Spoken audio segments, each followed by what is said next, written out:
আজ আমি একটা নতুন জিনিস নিয়ে আপনাদের কাছে হাজির হয়েছি, যেটা হচ্ছে শিবরাত্রি, মহাশিবরাত্রি। হিন্দুদের মধ্যে মহাশিবরাত্রি অত্যন্ত তাৎপর্যপূর্ণ। এটি প্রতিটি চন্দ্রচক্রের চতুর্দশ তিথিতে পালিত হয়। ফেব্রুয়ারি এবং মার্চ মাসে অনুষ্ঠিত শিবরাত্রিকে সবচেয়ে গুরুত্বপূর্ণ বলে মনে করা হয়। পৃথিবীর উত্তর গোলার্ধ এত অনুকূল অবস্থানে থাকা এই বিশেষ রাতে মানুষের মধ্যে শক্তির স্বাভাবিক বৃদ্ধি ঘটে। যখন প্রকৃতি আপনাকে আপনার আধ্যাত্মিক শিখরের দিকে চালিত করে, তখন আপনি তা অর্জনের পথে এগিয়ে যান। আমাদের ঐতিহ্য এই সুযোগটি কাজে লাগানোর জন্য এক রাত জুড়ে একটি নির্দিষ্ট উদযাপন গড়ে উঠেছে। মহাশিবরাত্রি উদযাপনের ইতিহাস সম্পর্কে পুরাণে প্রচুর ঐতিহ্য এবং কিংবদন্তি রয়েছে। শিব ভক্তরা এই দিনটি পালন করেন কারণ একটি ঐতিহ্য অনুসারে এই দিনে শিব এবং দেবী পার্বতীর বিবাহ হয়েছিল। সুতরাং মহাশিবরাত্রি হল শিব এবং শক্তির পারস্পরিক সম্পর্কের উদযাপন। সমুদ্র মন্থনে সমুদ্র থেকে এক পাত্র বিষ বেরিয়ে আসে। দেবতা এবং অসুররা ভীত হয়ে পড়েন কারণ বিষের মধ্যে সমগ্র গ্রহ ধ্বংস করার ক্ষমতা ছিল এবং তারা শিবের কাছে সাহায্যের জন্য ছুটে যায়।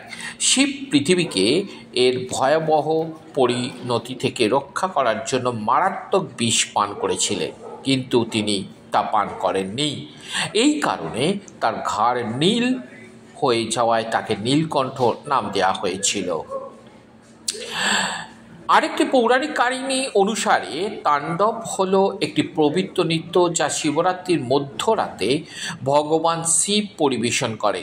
তাই নৃত্যের মাধ্যমে পৃথিবীতে জীবনের তিনটি দিক প্রতিনিধিত্ব করার সময় উৎপত্তি, সংরক্ষণ এবং মৃত্যু। শিব তার তাণ্ডব স্তব পাঠ করার সময় এবং শিখা হিসেবে আবির্ভূত হওয়ার সময় করেছিলেন। মহাশিবরাত্রি হল একটি প্রধান হিন্দুদের উৎসব যা ভগবান শিবের মহিমা আরাধনা এবং উদযাপনের জন্য নিবেদিত। মহাশিবরাত্রি হল ভগবান শিবের ভক্তদের জন্য বছরে সবচেয়ে গুরুত্বপূর্ণ রাত, যা তাকে উদযাপন এবং সম্মান করার জন্য হিন্দু চন্দ্র ক্যালেন্ডার অনুসারে শীতের শেষ দিকে ফাল্গুন মাসের 13 বা 14তম দিনে শিবরাত্রি হয়। মহাশিবরাত্রির সকালে আচার অনুষ্ঠান শেষ করার পর উপাসকরা সংকল্প গ্রহণ করেন পুরো দিন উপবাস পালন করার এবং শিবরাত্রির পরের দিন খাবার গ্রহণের প্রতিশ্রুতি দেন। তারা ভগবান শিব এবং মাতা পার্বতীর আশীর্বাদ কামনা করেন যাতে তারা কোনো অসুবিধা ছাড়াই তাদের উপবাস সম্পন্ন করতে পারে। ধর্মের নিয়ম অনুসারে সন্ধ্যায় শিবশক্তি বা শিব মন্দিরে যাওয়ার আগে দ্বিতীয়বার স্নান করতে হবে। শিবরাত্রির প্রস্তুতি এবং উপবাসের আগের দিন শুরু হয় যখন ভক্তরা মানসিকভাবে নিজেদের সাত্ত্বিক ভোজ গ্রহণ করে এবং চাপমুক্ত জীবনযাপন করে। অন্যান্য বিষয়ের মধ্যে তারা সারা রাত জেগে থাকেন, কেবল ঋষিদের দ্বারা ভগবান শিবকে দেওয়া প্রসাদ খান। শিবকে স্মরণ, মন্ত্র পাঠ এবং ধ্যান ও যোগ অনুশীলনে নিযুক্ত হওয়ার মাধ্যমে এটি চিহ্নিত হয়ে আছে। মহাশিবরাত্রি হল বৈবাহিক স্নেহ, আকাঙ্ক্ষা এবং সংযোগের উৎসব। একই শক্তির দুটি রূপ রয়েছে, শিব এবং শক্তি, এবং যখন তারা একসাথে কাজ করে তখনই তাদের পূর্ণ বা শক্তিশালী বলা যেতে পারে। এর অর্থ হলো বিবাহ হলো একে অপরের প্রতি প্রতিশ্রুতিবদ্ধ দুই ব্যক্তির মিলন এবং যারা জীবনের উত্থান পতনের মধ্য দিয়ে একসাথে দাঁড়াবে। যখন দলে একজন সদস্য ব্যর্থ হয় তখন অন্যজনের সর্বদা হস্তক্ষেপ করে তা প্রতিকারের জন্য উপস্থিত থাকা উচিত।